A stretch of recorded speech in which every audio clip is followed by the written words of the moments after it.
All right, what is going on, boyos? Welcome to questions 52. Just hit the number of questions I was waiting for on the old Patreon.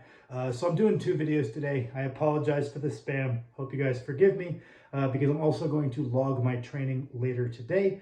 But as soon as I hit this threshold, I wanted to get this video out because there's people who have had their questions in there for a little bit who have been waiting to get them answered. So I'm gonna do that. I even cracked open my pre-training energy drink a little bit early today in the hopes that I would be a little bit more charismatic because these are good questions and I want to give good answers. And if you guys had to deal with morning groggy me answering them, I don't know if the answers would be all that interesting. So we're going to get straight into these. As always, if you have questions you want answered, you can. You do not have to. Join my Patreon. It's $5. 100% chance you get the question answered. If I think it's something that's very specific to you, I'll answer you directly. If I think it's something that a lot of people could benefit from, I will put it in the next one of these videos. But they all get posted to the main channel so that everybody gets to watch them. So the first question is, what is one thing you started doing sooner in your training? Specific lift, mobility, condition, nutrition, recovery. Goddamn, picking one would be kind of hard. So kind of going through like the pillars of training. I wish I had allocated a little bit of extra time to sleep, but I don't think I did too bad of a job when I got into that. I kind of understood that I needed to sleep and I slept. Let's see. I'd say nutrition, because I've always said that there's three pillars of strength and hypertrophy training, and that's going to be your sleep, your nutrition, and then your training. And then if applicable, I would say like PEDs is the fourth pillar because it absolutely has a big enough effect size, especially for hypertrophy training, to put it in its own pillar. But I would say early in my training, I did a decent job with the sleep. I trained like a maniac. I would say that the biggest area that I could have made way better gains is if I had gotten in the habit of meal prepping when I was in high school. I had very limited resources, just like everybody does in high school. But if I had at least come into every day with a plan on how to get in enough protein, how to get in enough calories, I think I would have seen even better results than what I did. And I think overarchingly, I think my mobility was okay. I wish I would have hung out in the bottom of a bodyweight squat every day. I like that routine. I think it might have benefited me, but I don't think my mobility was lacking. I was playing a ton of sports, so my conditioning was good. I would say overall recovery was good. Nutrition was probably the biggest one that I was falling short in terms of those overarching outside the gym variables. As far as in the gym, let's go one by one through the lifts. Bench, I think I did a very good job very quickly. I benched for a good amount of volume at a pretty good frequency right off the bat. I got my form at least kind of passable right off the bat. I heard from some guys at the gym to hammer my triceps after bench. I started doing so. Learned that you have to put on muscle to increase your bench pretty reliably. So I think I checked all those boxes. The big thing that I wish I had done earlier was regularly include pulling volume alongside my pressing volume. I think that would have allowed me to develop my ability to create back tightness quicker. I think it would have prevented some shoulder issues I had early in my training. So I would say bench, I did a pretty good job. If I had to pick one thing I wish I had started sooner, it would be doing at least some back work on my bench focused days.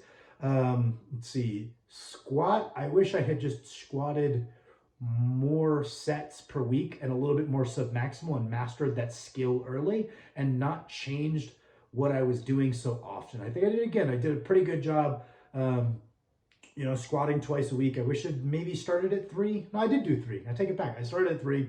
I think the biggest problem was that I was changing what I was doing too often. I would be in flats one week, be in heels another, stance in, stance out, and I never mastered any one technique. And I would say that was probably the most significant shortcoming I had on my squat, was not hammering down to a singular technique and constantly changing things. So jack of all trades, master of none. I wasn't a terrible squatter, but I wasn't super skillful.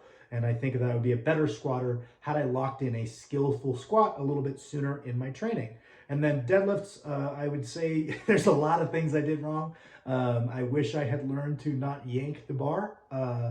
I don't know. I think it was a product of the time. If you go back to way back when I started powerlifting, all the cool guys were yanking their deadlift. So I was yanking my deadlift, chasing bar speed, so on and so forth. I would say that doing controlled negatives a little bit more often would be one that comes to mind.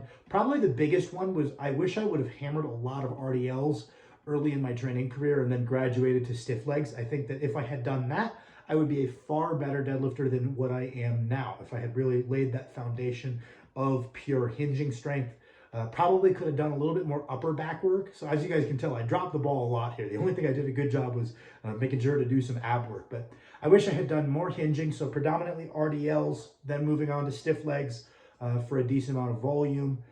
Doing back extensions for additional hinging volume, I would say be the first two that come to mind. And then the second one would be maybe bumping up my upper back volume. Those are the mistakes that I made. The second question is there anything specific you do for recovery? Cold tub, hot tub, massage, etc.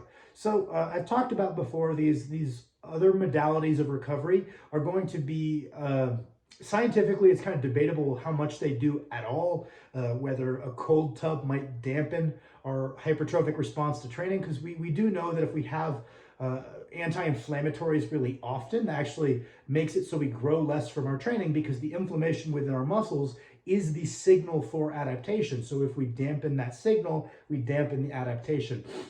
I think some people, and maybe there's some preliminary studies to suggest that maybe the same thing could happen from cold tubs. I wouldn't worry about that too much. But that being said, the majority of our recovery is going to come via a couple of avenues. Sleep being probably the biggest avenue, nutrition being the second biggest avenue, hydration status being the third biggest avenue, right? I think kind of going in order of how much they're going to help our recovery. I always try to avoid majoring in the minors, right? So it's like if I'm obsessively doing contrast baths, but I'm not doing everything I can to optimize my sleep, I'm a fool, right? So I try to make sure my sleep is good. That's the first thing I do. Then I try to make sure my nutrition is really locked in and really consistent and facilitates my recovery, right? I would say that kind of on par with those big two is also workload management. So the best form of recovery is better programming. So I'd say that's kind of the holy trinity of fatigue management. Then I would say hydration comes in just after that. I definitely find a big difference in my recovery when I'm on top of my water intake and my electrolyte intake and when I'm not. And then the next one kind of in the hierarchy, I think, is maintaining a high NEAT. NEAT is non-exercise activity thermogenesis, which just means how much you're moving around during the day. If you become extremely sedentary after a hard session and you're not moving blood around, your lymphatic system doesn't have a pump. It relies on muscular contraction to drive fluid. So you're going to basically just, you're going to speed up your recovery by maintaining a pretty high activity level. We're going to arbitrarily put that at 10,000 steps per day, but there's lots of things that might go into NEAT that might not get counted in your step count, that are just like moving around, doing things, cleaning something. Keeping a relatively high activity level and keeping that greater rate of blood flow to your muscles is I would say the next big one. And for me, I try to take 4 to 5 10-minute walks after each of my meals each day, and that would be my next big recovery habit. I would say if we're talking about habits that are specifically for recovery, I would say that's probably the biggest one that makes a difference on top of those core foundational ones. I do my mobility. I don't think that has a significant impact on reducing delayed onset muscle soreness, DOMS, how sore you are. I don't think it really speeds it up. I think the only thing that really speeds up my recovery from my soreness is doing my walks on the treadmill. But I do like to keep on my top of my mobility every night. If I'm feeling really banged up, I will do contrast showers. So like really hot, really cold, really hot, really cold, especially on my lower back. It feels nice, loosens up my lower back a little bit. Don't know how much that's doing. There's not a whole lot of formal science behind, let's say, massages, for example. That being said, I'm very poor, but if I wasn't poor, if I was a rich guy, I'd probably get them just because they make me feel better. And if something makes you feel better, you're going to have hormonal responses to just feeling less shitty that are going to help your recovery anyway, even if physically the massage didn't actually do anything productive. So I would get massages if I could. The next one is, how do you eat for a training session in terms of timing and macros, maybe even water intake, right? So this is going to be a little bit individual. So we're going to kind of go through in order. First, we want to make sure we're hydrated. Generally speaking, I just like to establish, it varies based on what time of day you train, but an amount of water I like to have drank or have people drink before they start lifting weights. So whether that is 1 liter, half a liter, 2 liters, whatever the hell it is, you find a level of water intake that you standardize and you feel isn't so much that you're just pissing every 2 seconds, you're not retaining any of it, and it's buzzkill. But you'll find that as you come up in water, you're like, oh man, I warm up better, I get a better pump, and then standardize that and lock it in. there's a lot of people that will out there will just say drink when you're thirsty. I think that that works for some people, but a lot of us just forget to drink water. And just the same as I could say, oh, eat when you're hungry. Well, that's not reliable for everybody, right? We're trying to maximize our performance, and we want to have a little bit more like fine control of things if we're trying to do so. So locking in a water intake, the same as we kind of do with our food intake, can be helpful. And then I've talked many times about how hydration status is not just dependent on water intake. You also need to get in carbs and proportionate amounts of electrolytes to help you retain that water. So just having carbs before you train kind of checks off that box of helping you retain the water via carbs. And then as far as electrolytes, again, it kind of depends on the time of day. The two most readily abundant electrolytes that are going to be the most relevant are going to be sodium and potassium. I really like coconut water or Body Armor as a really quick way to get in potassium alongside potatoes, fruits, berries, so on and so forth. And then sodium, just salting your meals, especially before training. If you train later in the day and you have a well-balanced diet, chances are you don't have to put too much thought into the carbs and the electrolytes, and you just have to make sure you get your water in. If you're training early in the day, on the other hand, you have to be very aware of, okay, I need to drink water either the night before or overnight or in the morning. I need to make sure that I have maybe a sodium-dense meal the night before or the morning of, make sure that meal is heavily salted, make sure I'm getting in some potassium. You just are operating on a little bit less of a flexible schedule the earlier you train, and you just need to find a routine that works for you in terms of getting as hydrated as you can before you get into that gym, rather than trying to hydrate during or after. And then as far as the macros of like pre-workout meals, this is going to vary a ton. Some people do like having a bigger meal, waiting longer, and then training so that it's digested a little bit. Some people like to have a smaller, quicker digesting meal and then going straight to train because it's a little lighter in the stomach. So the timing depends heavily on what you're eating. Tips I've found is I used to go very low fat in my pre-workout meal, and I found that I was burning through it and crashing halfway through my workout. I would either have to run to the bathroom or I would just like crash about 3/4 of the way through. And all I needed to do was add like a tablespoon of olive oil or coconut oil to the meal because fat's very slow to digest, and that slowed down the digestion of those carbs and that protein. So then it was a more steady insulin release across the workout, and my energy levels more standardized. So I would say include some fat, not a ton, maybe 15 grams to slow it down so you don't crash halfway through. Get a moderate amount of protein, just depends on how you like to structure your protein through the day. Some people like going a little bit lower protein so they got less to digest, and then going a little bit more after. I just keep it even, to be perfectly honest. I split my protein evenly between all my meals. And then carbs, again, is just finding what is, okay, when I have a little bit more, I perform better. When I have a little bit more, I perform better. But then you're going to get to a certain point where you don't perform any better and you just feel bloated, and just finding kind of how many grams of carbs that is for you. And then with that meal that you have pieced together, just finding like, okay, I like to have that 30 minutes, 40 minutes before training. It's super individual, but I'd say those are like the core principles that jump into my head. And then the next question is, I'm currently getting my gains back, and I haven't plateaued, adding 5 pounds a week each week on my bench. I'm doing a 4x4, he's adding 5 every single session to his 4x4. He's been going at this for about 2.5 months. In the event that I fail a 4x4 set, what would you recommend I do next?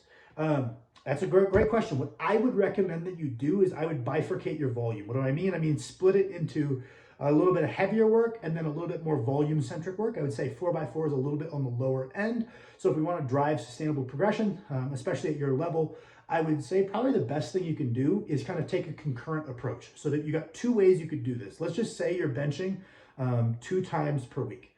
You could either go 2 heavy sets and 2 lighter sets. So maybe you could do a 2x3-ish and then like a 2x8 to 12 and do that twice a week. Or you could have a heavy day and a light day in more of like a daily undulating way, and have like, okay, first day I do, 3 to 5 triples. And then the other day I do 3 or 4 sets of 8 to 12, and then progress those 2 metrics independently. When you need to dial one back and keep progressing the other, it just gives you 2 alternate avenues to keep moving your bench forward. And by having a more hypertrophy focused session, you continue growing your base alongside the heavy work. That would probably be my recommendation, is to split it. If you have a preference between doing like, well, I'd rather get in heavy touches twice a week and then do the back off work for hypertrophy, or if I want to have a dedicated day. That's largely your preference, but I would split your work into kind of a what you call it, concurrent approach between your hypertrophy and your strength, because I think that the volume on a 4x4 is a little bit low to be gaining much muscle once you kind of get this past this initial retraining period. So then I would start kind of splitting it up, and that's probably what I would recommend. The last one is, would you talk about like gear more on the channel? Why not? Mostly just because I don't like making my family uncomfortable. I think that's a fair enough reason. I don't want people to be uncomfortable. Aside from that, that's all I got. Thank you guys for watching. I appreciate you guys.